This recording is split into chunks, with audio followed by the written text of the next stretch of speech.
నమస్కారం NSTV news కి స్వాగతం. నా పేరు సంధ్య. ఇక వార్తల్లోని ముఖ్యాంశాలను ఇప్పుడు చూద్దాం. హైదరాబాద్ లో మహిళా పోలీస్ కానిస్టేబుల్ పై వేధింపుల ఆరోపణలు వెలుగు చూశాయి. రెహమత్ నగర్ కు చెందిన Peyyala Venkataramana Panjagutta traffic police station లో పనిచేస్తున్న డి భానుజ తన అధికారాన్ని దుర్వినియోగం చేస్తూ కుటుంబాన్ని వేధిస్తున్నారని డీజీపీకి ఫిర్యాదు చేశారు. ఆస్తి వివాదం నేపథ్యంలో బెదిరింపులు, దుర్భాషలు, నీటి సౌకర్యాల నిలిపివేత వంటి చర్యలకు పాల్పడుతున్నారని ఆరోపించారు. ఈ విషయంపై నిష్పక్షపాత విచారణ జరిపి రక్షణ కల్పించాలని కోరారు.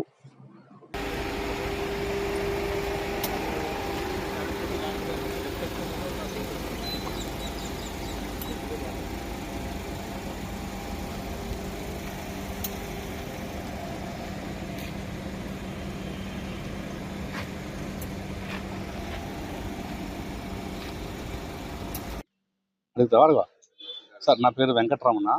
నేను రెహమత్ నగర్ మన యూసుఫ్గూడలోట 2019లోట మనేందర్ సింగ్ అనే అతని దగ్గర 2వ ఫ్లోర్ 3వ ఫ్లోర్ తీసుకున్నాను. నాకు అమ్మాడు, కొనుక్కున్నాను. కొనుక్కున్న తర్వాత నాకు 2 నెలల తర్వాత రిజిస్ట్రేషన్ చేస్తానని చెప్పి నాకు రిజిస్ట్రేషన్ చేయకుండా మొత్తం ఆస్తిని వేరే వాడికి రిజిస్ట్రేషన్ చేస్తాడు, ఆరి వెంకట సురేష్కి. ఆ ఆరి వెంకట సురేష్ మీద రిజిస్ట్రేషన్ చేసేటప్పుడు వాడికి నాకు రిజిస్ట్రేషన్ నాకు ఫస్ట్ నాకు నోటీస్ చేసి అమ్మేసినావు కదా, ఎట్లా రిజిస్ట్రేషన్ చేస్తావు అనేసి నేను వాడి మీద కేసు వేసిన. ఎవరు? మనేందర్ సింగ్ మీద ఎఫ్ఐఆర్ కూడా అయింది. వాళ్ళు, వాళ్ళ అమ్మ, వాళ్ళ తమ్ముడు, వాళ్ళ చెల్లి అందరూ కూడా కోర్టుకు పంపించిన తర్వాత మళ్ళీ ఈ ఆరి వెంకట సురేష్ మీద రిజిస్ట్రేషన్ అయిన తర్వాత వాడు రాజేందర్ సింగ్కి రిజిస్ట్రేషన్ చేశాడు. అంటే అప్పటి నుంచి 2019 నుంచి ఆ పొజిషన్లో నేనే ఉన్నాను. నా పేరు మీద కరెంటు బిల్లు కూడా నడుస్తుంది. నేను అదే పొజిషన్లో ఉంటున్నాను. నాకు తెలియకంట వీళ్ళు లోపల మొత్తం రిజిస్ట్రేషన్ చేసుకుంటున్నారు. అయితే రాజేందర్ సింగ్ కూడా 2023లో రిజిస్ట్రేషన్ చేశాడు. 2023లో రిజిస్ట్రేషన్ చేసినప్పుడు నాకు తెలిసి నేను కోర్టులో కేసు చేసిన. ఏమని? నాకు ఫస్ట్ నోటరీ చేశాడు, ఈ రిజిస్ట్రేషన్ క్యాన్సిల్ చేయండి అనుకుని నేను రిజిస్ట్రేషన్ క్యాన్సిల్ చేసిన.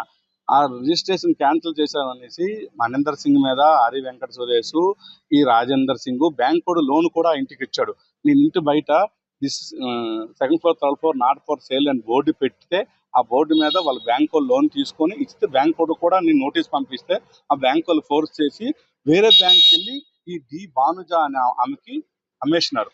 ఈ డి భానుజ అనేది లేడీస్ కానిస్టేబుల్ అన్నమాట, ట్రాఫిక్ కానిస్టేబుల్. ఆమె వచ్చింది 1-2 సార్లు ఇల్లు చూడడానికి. మా ఆవిడతో నేను చెప్పిపించిన. ఈమె ఎవరో 2-3 సార్లు వచ్చింది, ఎవరు చూడండి అని అడిగితే ఏందమ్మా వచ్చావు అని అడిగితే లేదు నేను ఇల్లు కొంటున్నాను అన్నది. నువ్వు ఎట్లా కొంటావమ్మా, ఆల్రెడీ మేము కోర్టులో కేసు చేసినాము, మేము ఆల్రెడీ పొజిషన్లో ఉంటే నేను పోలీస్ డిపార్ట్మెంట్, నేను ఏమైనా చేసుకుంటాను, నేను అన్ని మేనేజ్ చేసుకుంటాను నేను అని కావాలని తెలుసుకొని కొన్నది. లిటిగేషన్ ఫ్లాట్ అని తెలిసి కొన్నది ఫ్లాట్.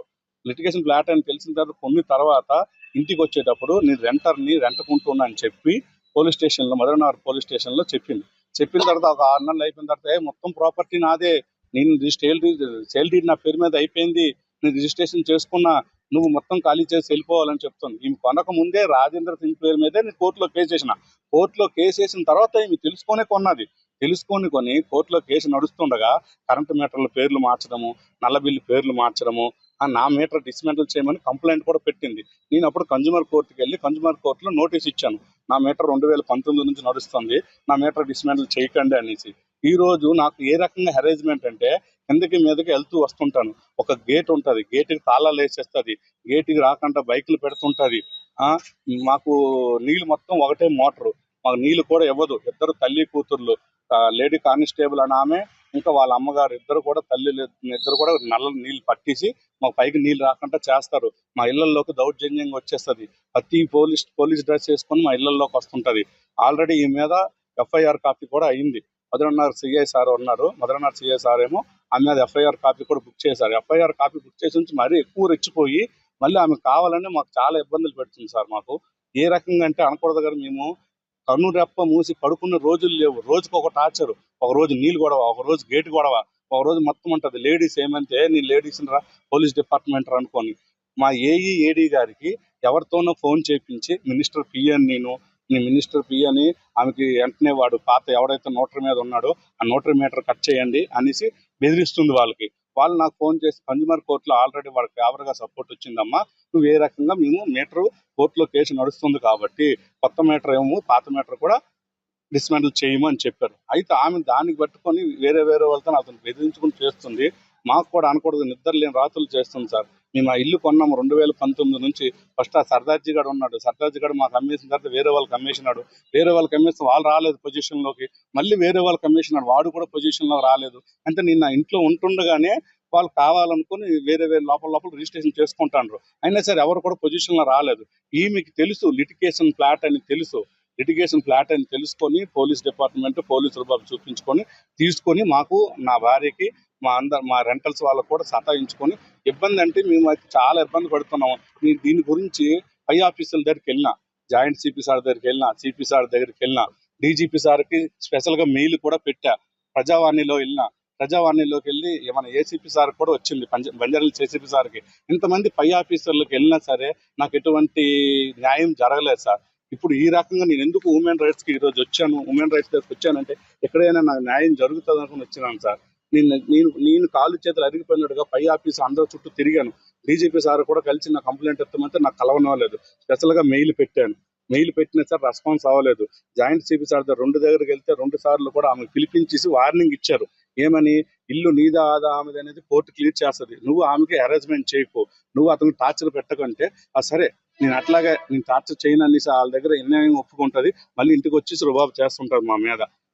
జాయింట్ సిపి సార్ దగ్గర కూడా వెళ్ళినా. ఈమె ఒక లేడీ కానిస్టేబుల్. ఈమె ఎటువంటి క్యారెక్టర్ అంటే without helmet, without number plate లేని బళ్ళు 3 ఉన్నాయి. నెంబర్ ప్లేట్లు బళ్ళు నడుపుకొని వెళ్తుంటది. మళ్ళీ మాకు రోడ్డు ఏదైతే 18 ఫీట్ల రోడ్డు ఉంటుందో ఈమె దగ్గర కారు కూడా ఉన్నది. 2 సంవత్సరాల నుంచి ఆ కారు అనేది మాకు అందరికి, మా బస్తీ వాసులకు అందరికి ఇబ్బంది అయిపోయినా కారు కూడా అక్కడే పెట్టుకుంటది. పోలీస్ అని రాసుకొని ఒక అర్జెంటుగా ఏదైనా అంబులెన్స్ రావాలని అవ్వదు, ఏదైనా ఒక వాటర్ ట్యాంక్ తెప్పించుకుందామని అవ్వదు, ఒక ఫైర్ స్టేషన్ తీసుకుని అవను. ఎవరైనా అడిగితే పోండి మీరు ఏం చేసుకోండి, ఎవరు కంప్లీట్ ఇచ్చుకుంటూ అంటదంట.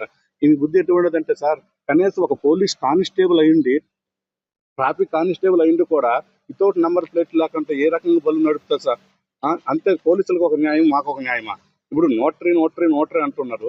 మరి నోటరీ జరిగిన తర్వాత రిజిస్ట్రేషన్ జరుగుతుంది, నోటరీ జరగకుండా రిజిస్ట్రేషన్ జరగదు కదా. నాకు నోటరీ చేంజ్ నాకు సేల్ డీడ్ ఉంది. కోర్టులో కేసు నడుస్తుండగా ఏ రకంగా ఏమి కోర్టులో కరెంట్ బిల్ పేర్లు మార్చుకుంటది, ఏ రకంగా ఆమె నల్ల బిల్లు పేర్లు మార్చుకుంటది? ఆమె పోలీసు రూబాబు చాలా చూపిస్తుంది సార్. కానీ నాకు ఏ రకంగా అంటే మధురన్నారు పిఎస్లో నేను న్యాయంగా ఉన్నాను, గరీబ్ జెన్యున్గా ఉన్నాననేసి నాకు సిఐ సార్ అవని, మన బంజారాహిల్స్ ఏసీపీ సార్ అవని కానీ న్యాయంగా సపోర్ట్ చేశారు. ఆమె మీద రీసెంట్గా మొన్న ఒక ఎఫ్ఐఆర్ కూడా బుక్ అయింది సార్. అయినా సరే పై ఆఫీసర్ ఎవరు కూడా ఆమె మీద చర్య చేసుకోవడం లేదు. ఆమె ఏమంటుంటేనా, ఏసీపీ సిపి సార్ దగ్గరికి వెళ్ళావు, ఏం చేసినారు, నాకేం చేయలేరు, నీ లేడీస్ కానిస్టేబుల్ని నువ్వు కాలు తిరుగుతున్నావు, ఏసీపీ సిపి సార్ దగ్గరికి, జాయింట్ సిపి సార్కి, ఏసీ అంతమంది నాకు ఏమేమి చేశారా? ఏం చేయలేదు. నేను ఒకటే అంటుంది, నీకు ఏసీపీ డీసీపీ అవసరం లేదు, నేను ఒక్కనే చాలు, నీకు ఏం చేస్తాను, మిమ్మల్ని నేను యాక్సిడెంట్ చేసి చంపించేస్తాను. మా 3 పిల్లలు బండి మీద పనికి వెళ్తుంటే ఎవరు యాక్సిడెంట్ చేసి మాకు చంపించేస్తుందంట, బెదిరిస్తుంటారు. మాకు ఈ విషయం మాత్రం న్యాయం జరగండి సార్. న్యాయం చేయకపోతే నేను నా భార్య ఇద్దరం కూడా ఇంటి ముందే పెట్రోల్ పోసుకొని చనిపోతాం సార్. దానికన్నా మేమేం చేయలేము. ఈ విషయాన్ని మీరు ఎంతవరకు పెద్ద పై ఆఫీసుల వరకు డీజీపీ సార్కి, సీఎం రేవంత్ రెడ్డి సార్ కూడా తెలియజేసి మా కేసులు కూడా పట్టించుకోండి సార్. మేము మనుషులమే కదా సార్, మాకు న్యాయం జరిగింది సార్. దీని మీద న్యాయ విచారణ చేయండి, ఒక సిట్ వేయండి. కాకపోతే అసలు ఏం జరిగింది ఏందనేసి పోలీస్ స్టేషన్కి వెళ్ళడం కంప్లీట్ అవ్వం కాదు, మా లాంటి న్యాయం చేయండి సార్. మేము కూడా చాలా జెన్యూన్గా ఉన్నాం. మాకు కానీ న్యాయం జరగకపోతే 2-3 పిల్లలు అదే ఇంట్లో పెట్రోల్ పోసుకొని చచ్చిపోతాం సార్.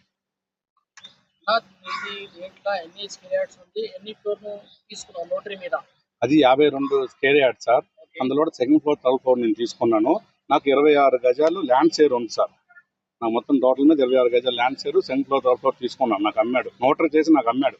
ఫస్ట్ నోటరీ చేసిన తర్వాత అప్పుడు రిజిస్ట్రేషన్ చేసుకున్నాను. అయితే ఈమె ఎవరైతే డి భానుజ అని ఆమె ఉన్నదో, లేడీ కానిస్టేబుల్ అయ్యిండు కూడా ఈ డి భానుజ పేరు మీద 4వ ఎఫ్ఐఆర్ అయ్యింది. ఇగో ఎఫ్ఐఆర్ కూడా నేను చూపిస్తున్నా. ఒక లేడీ కానిస్టేబుల్ మీద ఎఫ్ఐఆర్ అయినా సరే నాకేం చేయలేరు.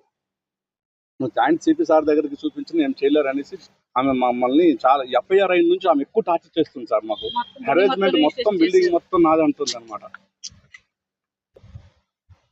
డి భానుజ ఇప్పుడు ప్రెజెంట్ పంజాగుట్ట పిఎస్ లో ట్రాఫిక్ లో చేస్తున్నాను.